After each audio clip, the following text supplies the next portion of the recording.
더불어민주당 목포시의회 의장단이 최종 확정됐습니다. 의장에는 최다선이자 4선 의원인 박창수 의원이 선출됐습니다. 포스코 광양제철소가 지역 환경운동가를 고소한 사건에 대해 광양시의회가 강한 유감을 표명했습니다. 포스코는 여전히 시민사회와의 면담을 거부하고 있습니다. 바다 고수원과 태풍 등으로 올해 전남 지역 물김 생산량과 생산액이 모두 감소했습니다. 코로나19 여파로 판로 확보도 어려워 어민 피해가 지속될 것으로 보입니다. 전남 지역 개별 공시지가가 지난해보다 5.72% 상승한 것으로 나타났습니다. 시군별로는 장성군이 8.29%로 가장 높았고 담양군과 나주가 뒤를 이었습니다.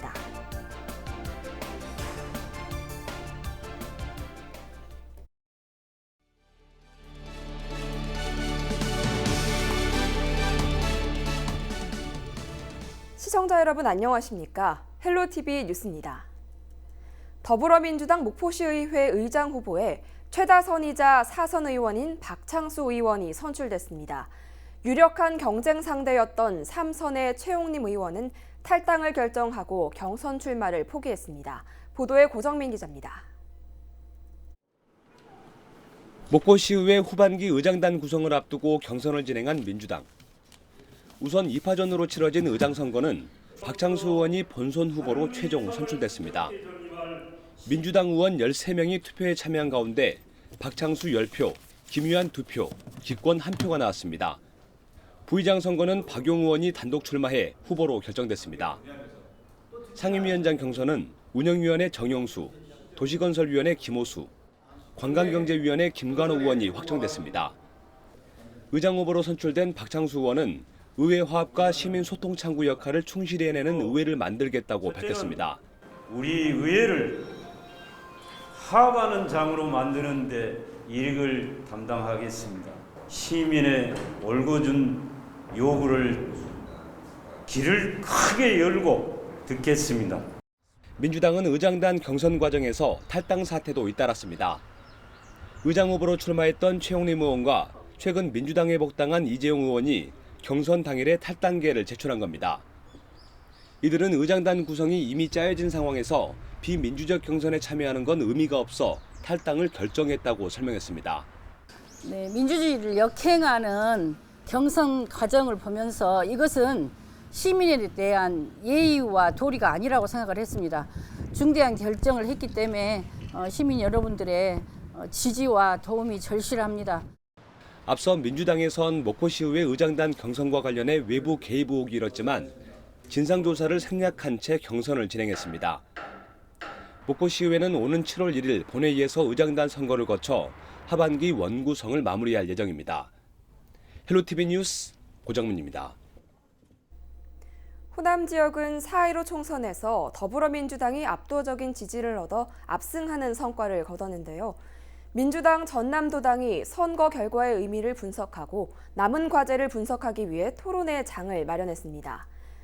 토론회는 김철흥 민주당 국토교통 수석 전문위원과 전경선 전남도당 수석 상임부위원장, 백인숙 여수시 의원 등 4명의 패널로 참석해 열띤 토론을 펼쳤습니다.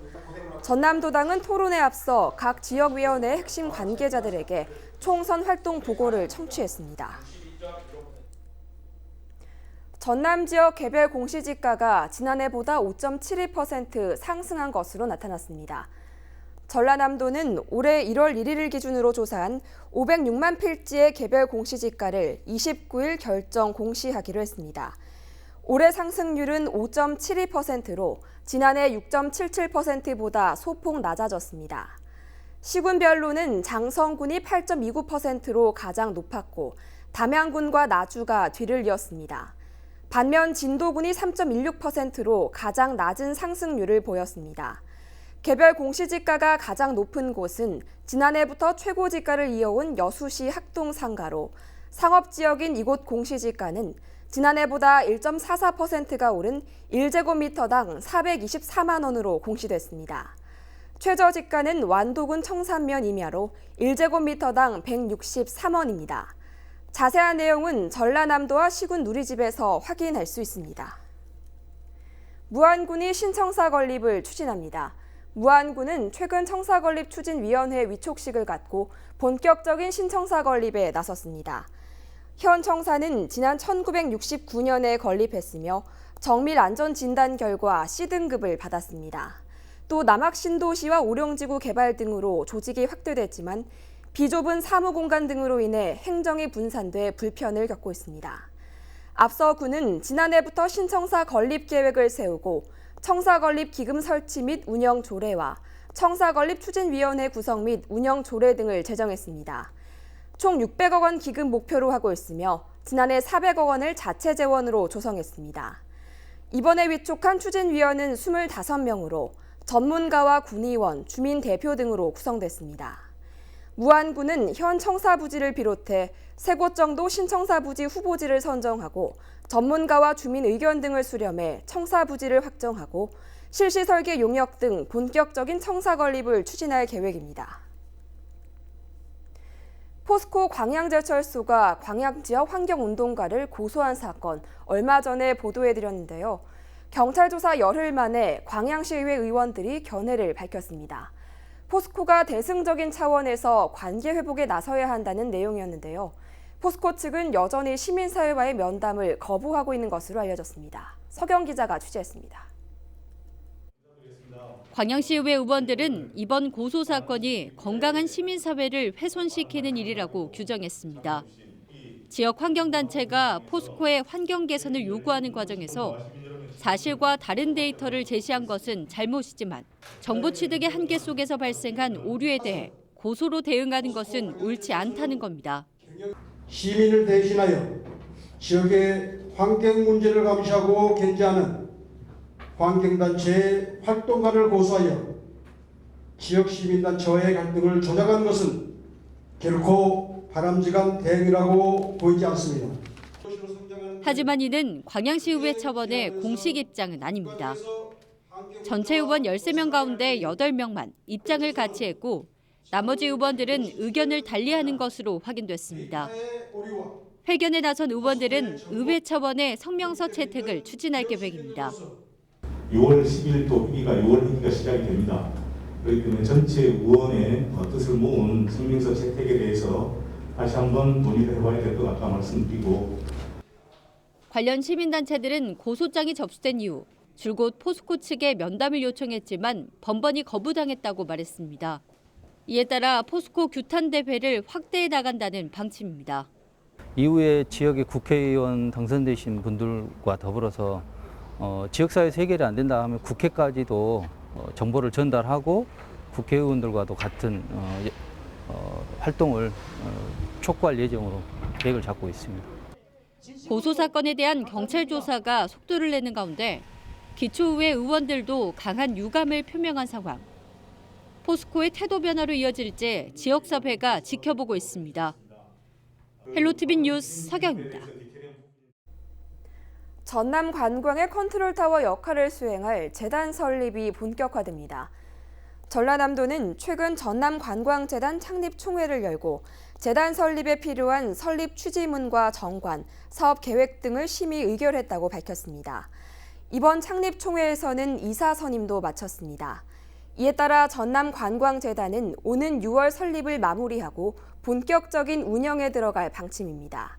관광 마케팅과 관광 산업의 실질적인 업무 전담을 비롯해 관광정책 종합지원체계 구축과 전남 대표 관광 브랜드 구축 등을 수행하게 됩니다.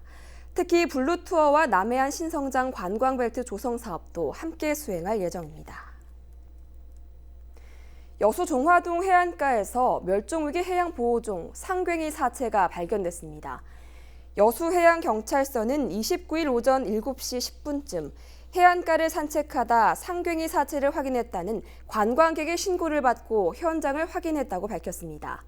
상괭이 사체의 작살 흔적이나 불법 포획 여부를 발견하지 못했다며 국립수산과학원 고래연구센터의 권고를 받아 지자체에 인계했다고 설명했습니다. 해경은 그물에 걸려 있거나 해안가로 밀려온 상괭이를 발견하면 신속하게 조치할 수 있도록 적극적인 신고를 당부했습니다. 올해 전남 지역 물김 생산량과 생산액이 모두 감소했습니다. 바다 고수온과 태풍 등으로 김 양식에 어려움이 많은 것으로 나타나는데요. 생산량은 줄었는데 코로나19로 인한 판로 확보도 어려울 것으로 전망되고 있습니다. 박종호 기자입니다. 지난해 잇따른 태풍과 바다 고수온 등으로 인해 전남 지역 김 생산량이 줄었습니다. 올해 진도 지역 물김 생산량은 67,672톤으로 지난해 11만 807톤보다 절반 가까이 줄었습니다. 진도 접도 지역에서 나간 김 판매 선급금은 지난해보다 15억 오른 25억 수준입니다. 이 생산 부진으로 수익이 많지 않아 내년 어업을 위해 평소보다 더 많은 돈을 대출할 수밖에 없는 상황입니다. 원래 10도씨 이하에서가 갯병이나 모든 병이 없거든요. 그 날짜가 한 100일 정도가 돼야 이 김 왔는데 그 평균 상이나 작년 같은 경우는 10도씨 이하 된 것이 한 50일밖에 안 됐어요. 올해 전남 지역 김 생산량은 35만 3천 톤으로 지난해보다 9만 7천 톤 감소했습니다. 전라남도는 김 활성 처리제 지원과 양식어장 정화 사업, 친환경 부표 공급 등 사업을 추진할 계획입니다. 이 바다 고수온 현상이 지속되고 있는 만큼 온도에 강한 품종을 개발해 보급하고 채묘 시기도 조절할 방침입니다. 해풍 1호 종자 보급 등을 통해서 지원 사업을 추진하고 있고요. 그다음에 저희들이 김 채모 얘기를 적기에 지금 제대로 해서 그 채모 시기를 좀 더 늦추는 방법, 그다음에 아울러서 김 양식 어장 관리를 철저히 해서 생산량도 늘리고 품질이 좋은 김을 생산하는 데 최선을 다하겠습니다. 최근 지속되고 있는 코로나19로 인해 김 수출에도 영향을 줄 수 있을 것으로 우려되고 있는 상황. 이번 여름은 지난해보다 폭염 일수가 최대 2배 이상 증가할 것으로 전망되면서 어민들의 시름이 깊어지고 있습니다. 헬로티비 뉴스 박종호입니다.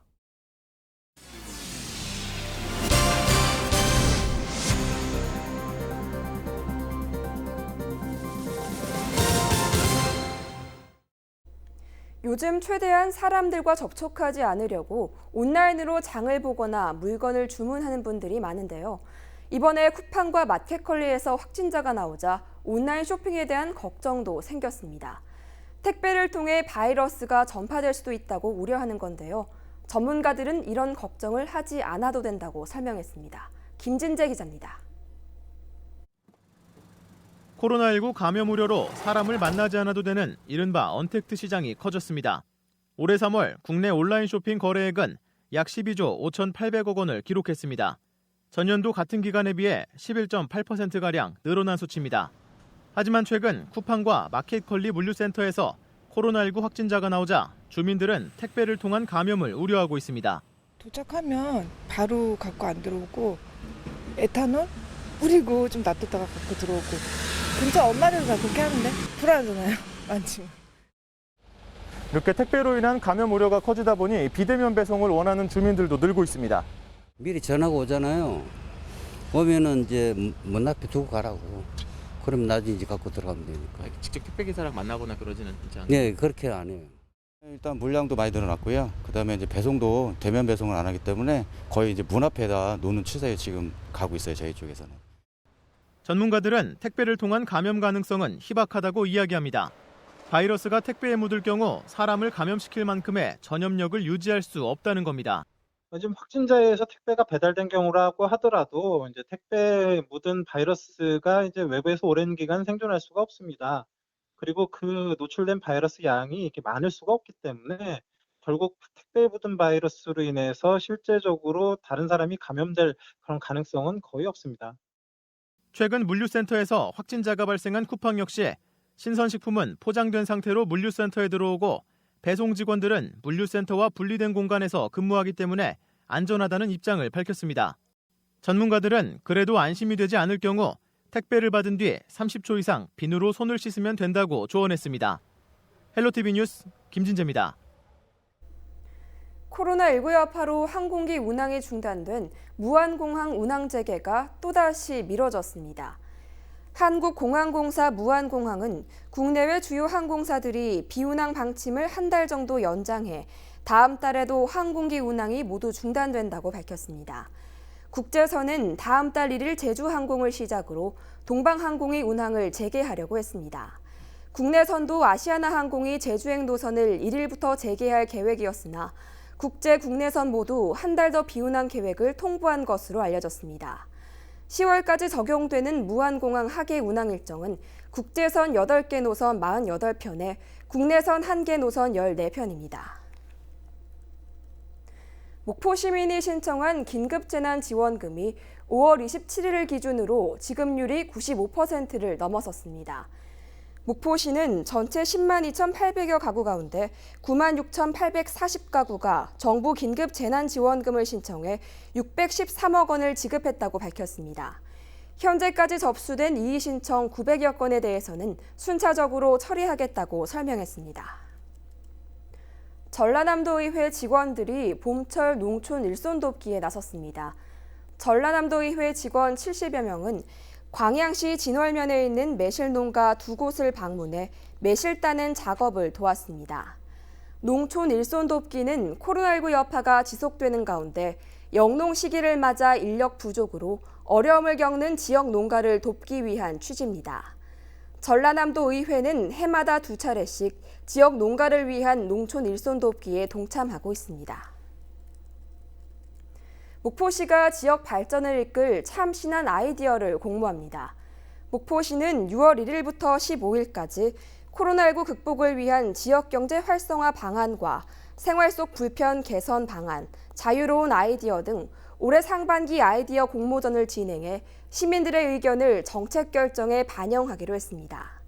공모전에 접수된 아이디어는 심사 과정을 거쳐 오는 7월 15일에 우수작이 발표될 예정입니다.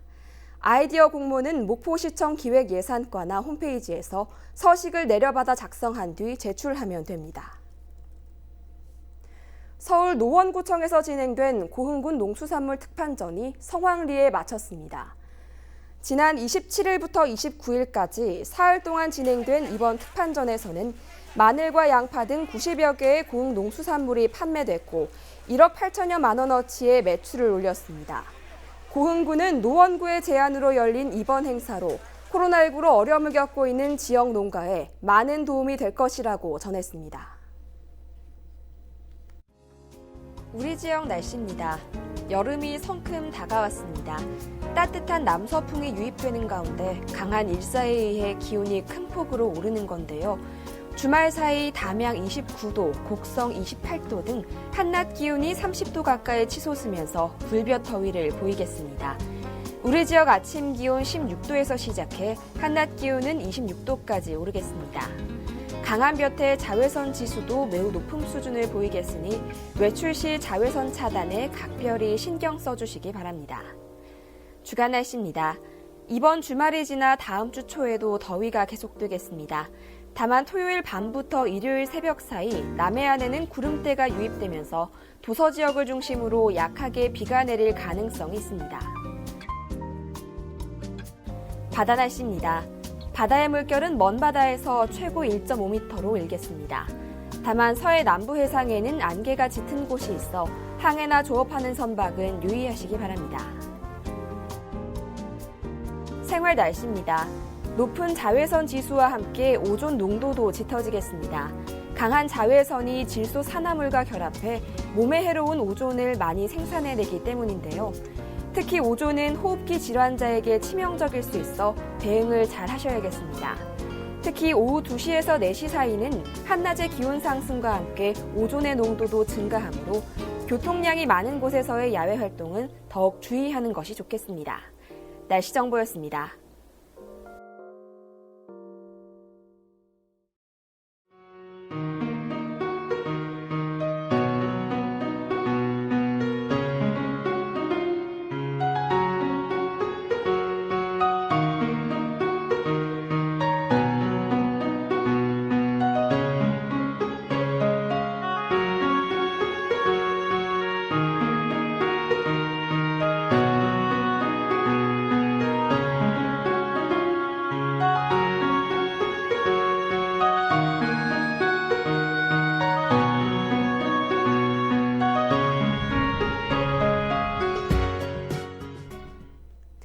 이상으로 헬로티비 뉴스를 마칩니다. 저희는 언제나 지역 주민 여러분 곁에 있겠습니다.